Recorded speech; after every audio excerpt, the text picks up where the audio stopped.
Today I'm going to talk to you about borderline personality disorder and family perception. It's something that I have been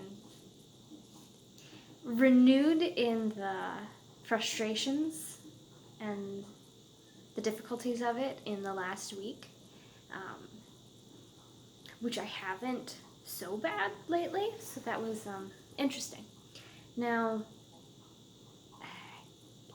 I don't feel like there is a whole lot of people that know anything about borderline personality disorder, at least, where I live. Most people have no idea what it is, and when you say, well, it's closely linked to schizophrenia, but personally I would look at it more like bipolar, and their eyes get big. Even in the medical world, when I've mentioned it, eyes get big. So that's a little bit difficult, because it's like, oh, I'm sorry, I didn't realize that I had a bloody axe in my hand. But anyways, so people don't really know about it. And it can be tough because I try not to think about what the whole illness is and what it encompasses, because then it just feels like that monster behind me, and I mentioned that before, that there's this monster behind me waiting to trip me up and engulf me in the worst times that I've been in. So I am scared. Even to go back to some of my books written by doctors on borderline personality disorder, because it just reminds me of the different situations I've been in, or the difficulties I've caused people I love, and it makes me feel sick inside. Because, for one, I feel like a monster, but then also because I feel like I can't change things. Anyways, so for the most part, it has been greeted with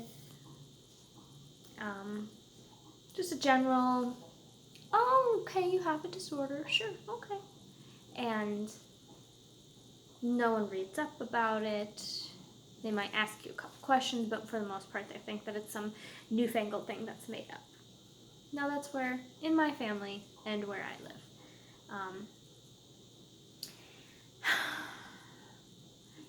With starting to separate from my husband, my mother-in-law is very disappointed and upset. And with her other son, one of her other sons who was married, his wife had very similar characteristics of borderline personality disorder. I don't know that she would necessarily be diagnosed with it, but I could, from hearing things, I can definitely see some of the markers. And my husband's brother, very much like himself, he is quite cold and quiet. So it's interesting that those two combinations in a family twice have attracted. Anyways, so it was a very bad divorce when they split, and her son just plunged into a really dark time for a while, and so it was really hard on the family. And so she's very disappointed. She's very upset. And they were at our house this past weekend. And so in the midst of my husband looking for a new place to live and me working at a new job, which, by the way, working at a new job, and we're in the middle of trying to get these things figured out, and they come for a long weekend. Anyway, she's finally decided to start reading up about borderline personality disorder. And I'm not thrilled about it, because then she's using me as the scapegoat. She's ignoring his drinking and erratic behavior and his lack of control on himself.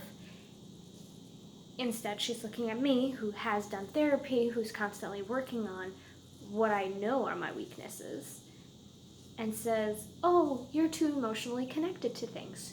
You need to stop it so that you can survive in the real world with the rest of us.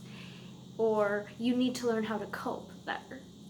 And I just sat there in silence because it was like, wow, isn't that nice? I get to be the scapegoat. And she's just throwing an insult that is really quite disgusting. I love my mother-in-law. She is usually a very sweet and loving person. And maybe she was having a hard time finding the right words, but let me tell you, she wasn't anywhere close. And I get it. Her son, she needs to be on his side. But that's a really skewed way to see how things are going. So, oh well. But then I was on the phone with my mom, telling her about the weekend and everything like that, because she was concerned that it was going to be very difficult and very strained, which it was.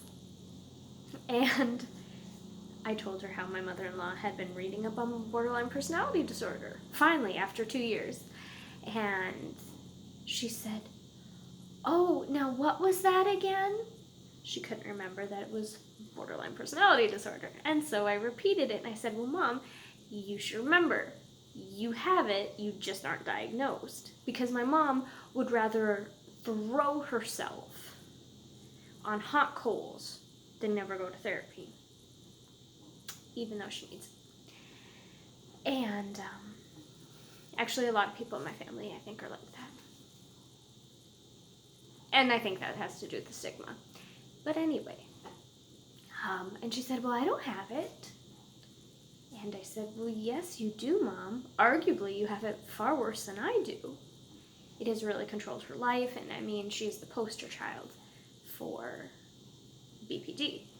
One of my therapists, hearing things from the very beginning, she's like, "Ugh, I don't know if I'd label you with it." And this was, first month. And she said, "But man, your mom sounds like the poster child."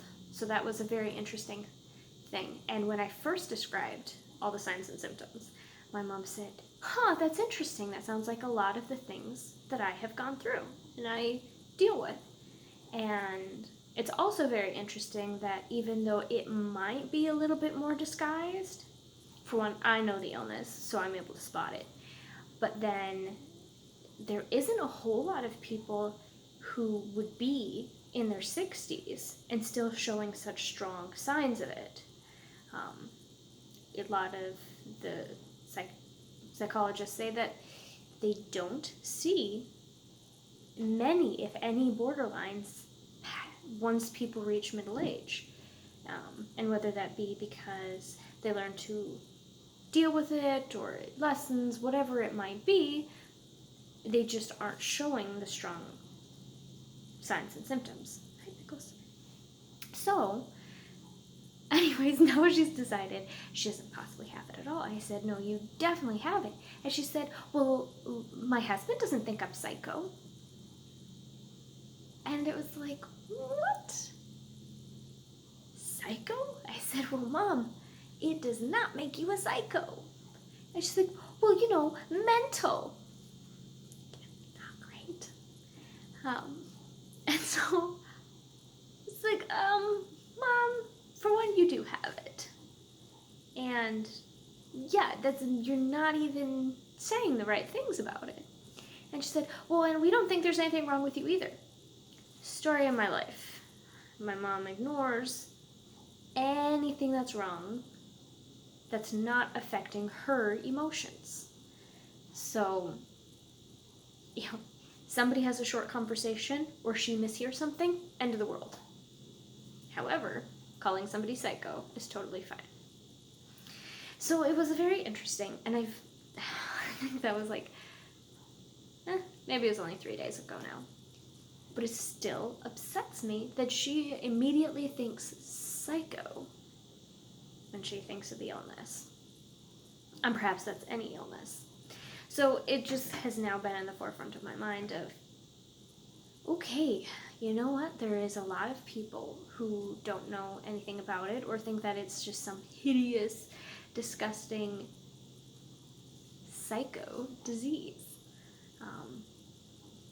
And then, okay, how do you combat it then? I can't get them to read anything about it. So do I have a little piece of paper with the signs and symptoms in my house so that they have to see it sometimes. Or send them links to some things. You know, some of my sisters, of course, are watching this, and hey Kate, hey Kayleen, Cassie, maybe if you're watching. But my mom doesn't. She doesn't know. And yeah, there's just a lot of siblings that don't watch it, and you know, it feels a little bit raw, so sometimes I don't think that'd be great. And I'm no expert either, so I'm not exactly somebody who can just, you know, open the doors, open the eyes of people about what the illness is. Granted, it would help them with my own personal experience, but still, it's kind of weird. Kind of like letting them into your diary a little bit. But. So, and you know what? I'm not, like with parents, I'm not sure you ever can change them. And I guess I'm grateful that I'm not dealing with the symptoms more severely so that my mom doesn't have to think about it or be faced with it or have an opportunity to bring up the illness. She can just pretend that it's some newfangled thing that I've been diagnosed with, because that's the trendy thing, is to have some sort of diagnosis, and yeah, for her to just think that I'm sucked into that world and trends.